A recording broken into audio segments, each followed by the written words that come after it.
Alhamdulillah sudah ada raise hand Ustaz. Ya, tafadhol Mbak Alia. Tafadholi. Jazakillah, Ustazah. Izin Ustaz bikin pertanyaan tentang rasa bahasa itu ya Ustaz ya. Di tadi yang ada nunsi akum, apakah bedanya gitu dengan bila Allah berkata ba'atnakum gitu Ustaz. Satu, kemudian satu lagi Ustaz ya sekalian.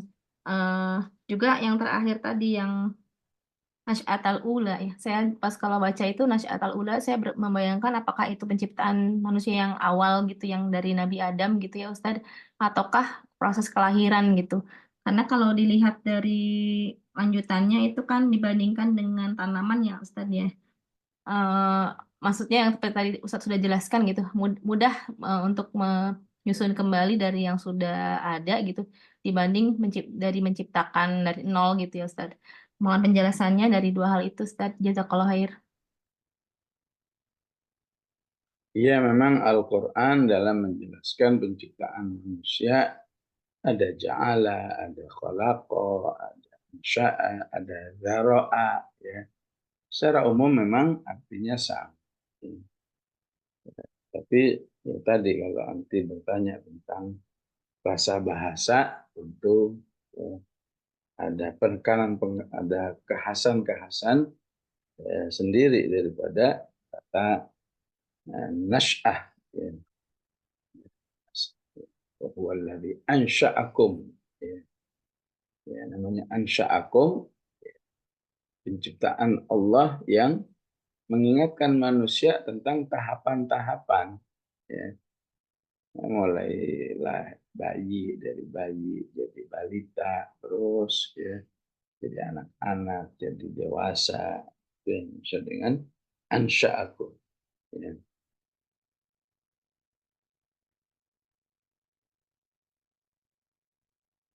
Ataupun ada zara'akum, ya.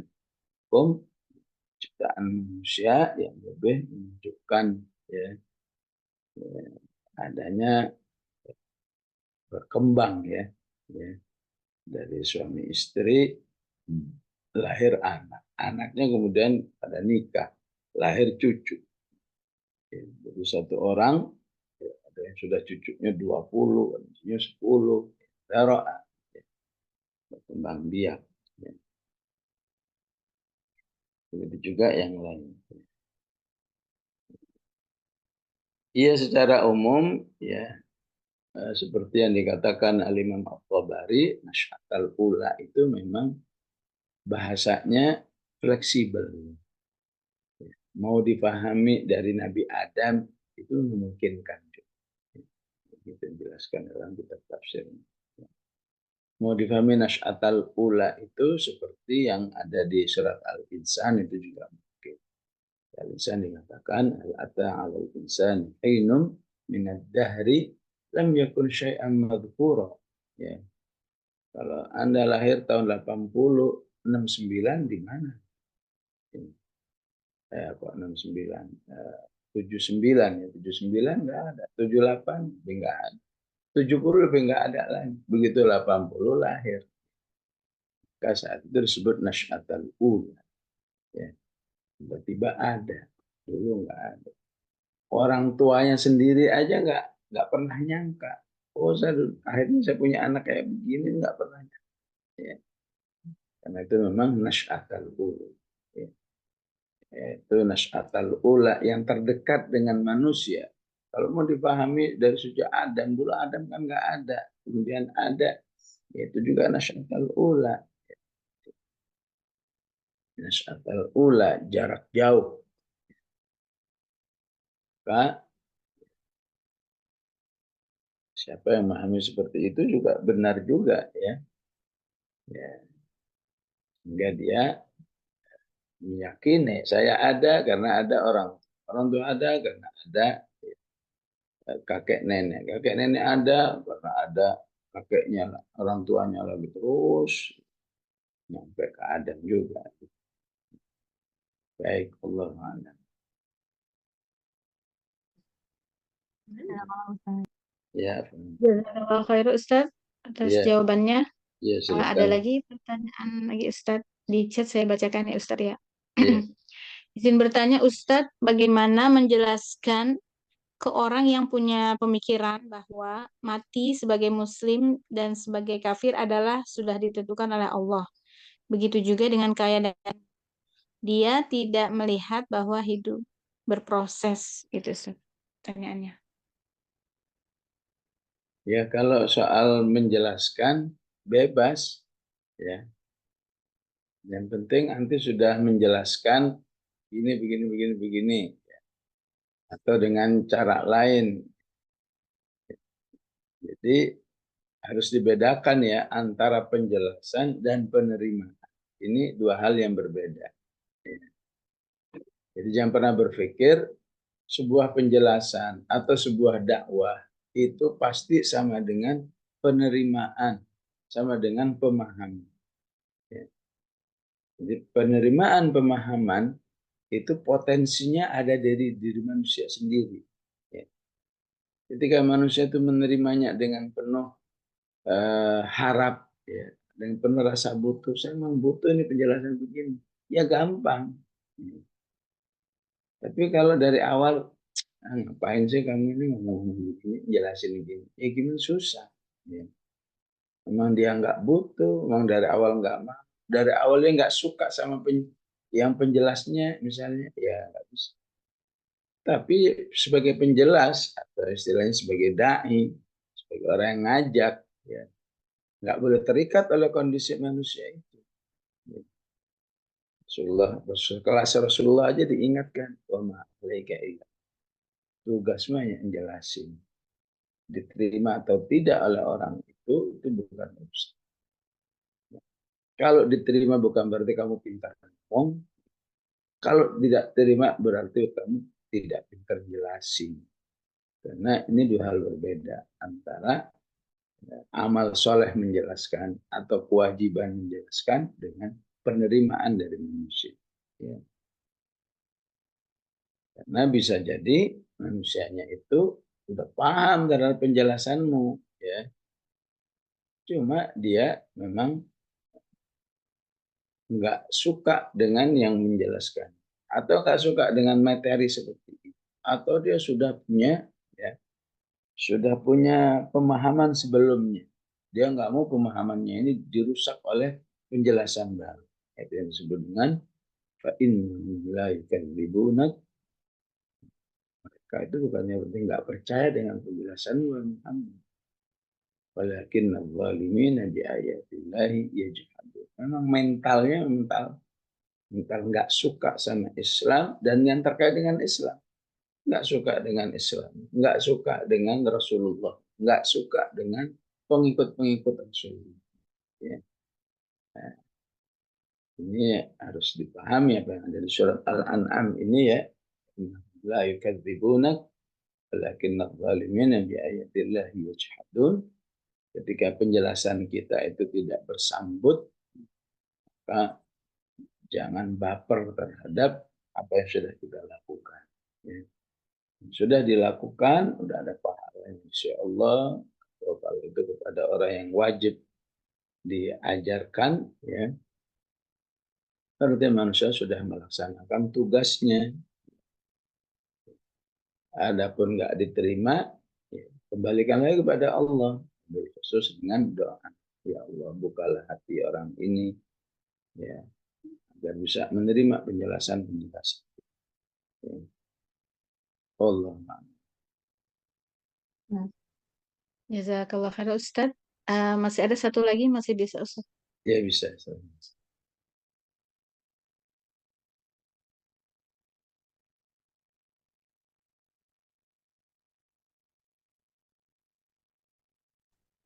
Mati nggak saja. Ya silahkan. Masih di mute. Oh ya Ustaz, izin bertanya Ustadz, saya menemukan kalimat yang hampir sama dengan penjelasan Ustadz barusan di surat An-Nahl ayat 1. Apakah itu artinya kita tidak boleh memohon atau berdoa agar didekatkan jodoh, mengingat usia anak sudah dekat 30? Gitu Ustadz. Kalau di ayat itu aslinya adalah tentang semua yang terjadi di hari kiamat. Jadi karena mau segera terbukti, itu menghalangi orang beriman. Kata amrullahi fala tasta'jilu. Katanya ini ya, katanya kita seberbangkit. Coba dong tunjukkan gimana. Katanya ada neraka ya, coba tunjukkan ya, api neraka itu misalnya. Itu yang maksud fala tasta'jilu. Ya. Amalnya disebut dengan istijal. Memang betul istijal itu berlaku dalam semua hal. Ya. Jadi siapa yang istijal itu terburu-buru, maunya segera, maunya instan. Ya. Di surat Al-Anbiya memang manusia itu punya potensi begitu. Khuliqal insanu min ajal. Saurikum ayati fala tastajilun. Nah, walaupun kamu punya potensi, maunya terburu-buru, instan, ya, tapi ya, kamu harus bisa mengendalikan dirimu itu. Ya. Karena kalau kamu ikuti, ya, maka itu bisa menjadi sebuah kondisi yang negatif. Orang yang berdakwah, ya, ingin anaknya, ya, pokoknya kalau masuk sekolah tertentu jadi soleh. Buktinya enggak nih, saya udah bayar jutaan kok masih begini, dikira itu jaminan soleh. Ya. Maka itu sudah masuk istijal. Ya. Di dalam konteks hal itu lebih kepada terburu-buru membuktikan adanya hari kiamat. Termasuk istijal dalam doa. Rasulullah juga malam ajil. Dalam adat doa itu ya, manusia harus ya, tidak ada perasaan kapan nih ya, realisasinya.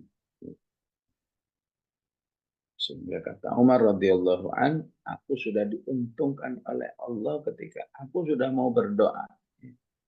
Mau berdoa saja itu sudah merupakan pertolongan Allah, kebaikan Allah kepada saya. Ya, tentu namanya manusia, ini ada realisasinya. Bahkan andai kata enggak ada realisasinya, manusia itu sudah mau berdoa, seharusnya dia sudah bersyukur kepada Allah. Enggak semua orang punya kesadaran berdoa. Nah, kesadaran berdoa itu berarti salah satu indikasi keimanannya. Yang boleh mengusahakan agar doa itu ya, lebih cepat dikabulkan. Ya. Jadi ini sudah berdoa setahun nih kok belum ada hasilnya.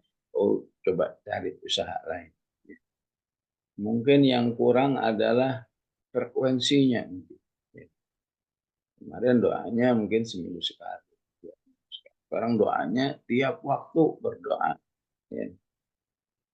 Itu boleh kan ya. Mengusahakan, menambah volume doa, menambah apa istilahnya kalau dalam surat Al-Maidah, wabtaghu ilaihil wasilah.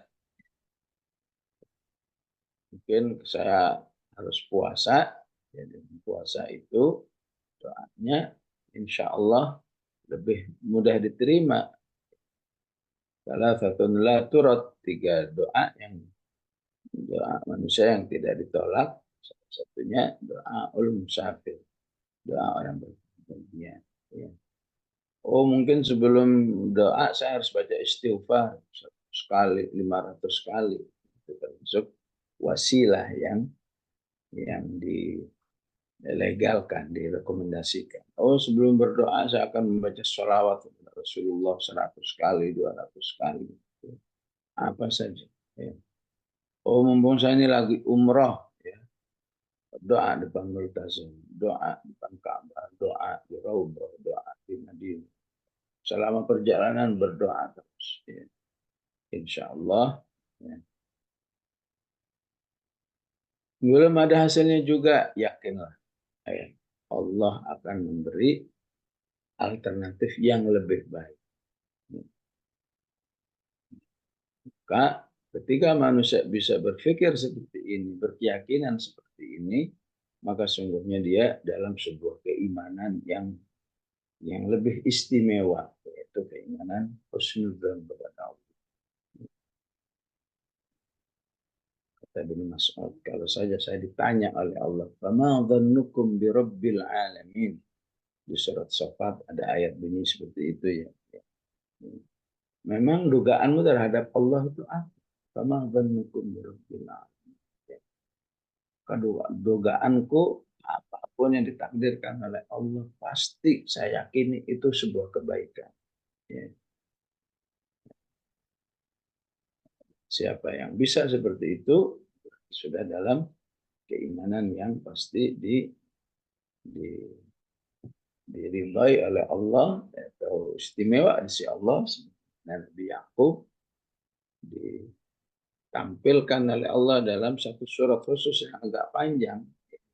Cuma ingin menjelaskan Nabi Yakub inilah contoh orang yang hidup dalam kesedihan yang luar biasa, tapi hubungannya dengan Allah Subhanahu wa taala ya, selalu baik ya, istilahnya selalu harmonis, selalu istimewa ya, karena dia tidak pernah mengira sedikit pun balik pahitnya hidup itu ada apa, kebijakan yang tidak baik dari Allah Subhanahu wa taala. Wallahu a'lam.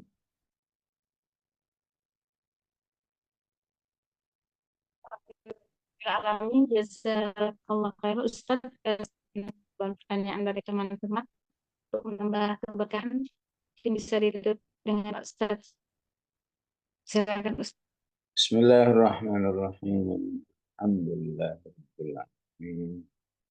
Allahumma shalli wa sallim wa barik ala Muhammad wa ala alihi wasallam.